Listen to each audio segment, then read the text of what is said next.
A Bíblia diz também que a riqueza não é necessariamente prova do favor de Deus. Nós temos aqui nesse ponto, nós temos um tema que a Bíblia deixa em tensão. A Bíblia coloca num ponto de tensão. A Bíblia diz, olha, as riquezas são bênçãos de Deus, mas nem sempre elas revelam que a pessoa que recebe riquezas é aprovada por Deus. Entenderam o que eu falei? As riquezas são bênçãos de Deus, procedem deles, mas elas não são evidência de que Deus está aprovando a minha vida. Que estranho isso! É uma lição estranha essa, mas ela é real na Bíblia. Nós aprendemos isso na Bíblia.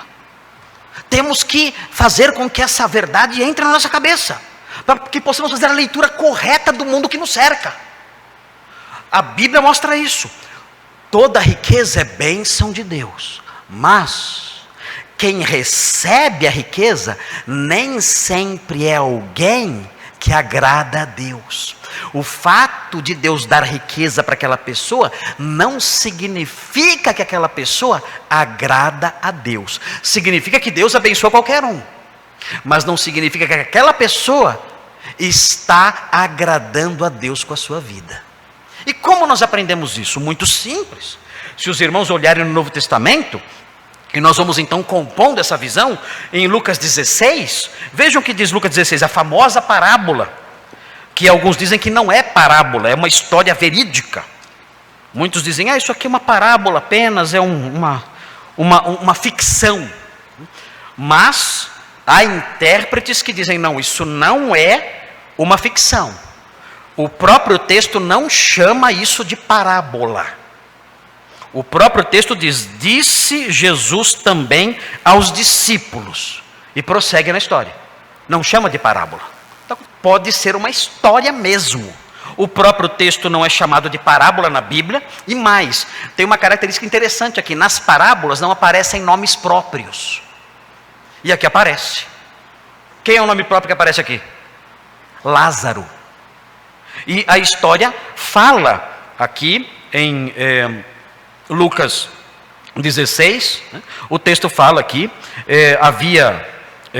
Lucas 16, versículo 19, havia certo homem rico que se vestia de púrpura e de linho finíssimo e que todos os dias se regalava esplendidamente.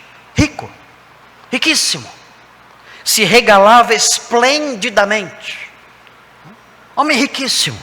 Vejam, versículo 20. Havia também certo mendigo chamado Lázaro, coberto de chagas, que jazia à porta daquele, e desejava alimentar-se das migalhas que caíam da mesa do rico, e até os cães vinham lamber-lhe as úlceras.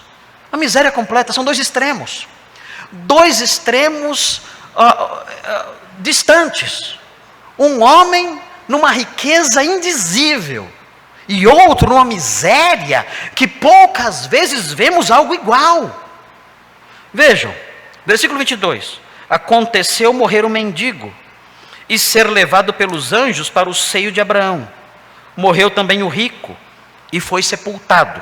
Aqui nós temos outro contraste. Que contraste nós temos aqui? Nós temos dois séquitos nesse versículo. Nesse versículo há dois séquitos. O primeiro séquito, o primeiro conjunto de pessoas que acompanha a alma do indivíduo morto, primeiro séquito que acontece aqui, é o séquito do mendigo, que é integrado por anjos. Os anjos o levam para o seio de Abraão. E o outro séquito é um sepultamento. O texto fala apenas que o rico foi sepultado, se refere apenas ao corpo dele. Mas no versículo 23, o texto mostra onde ele foi, para onde foi a sua alma.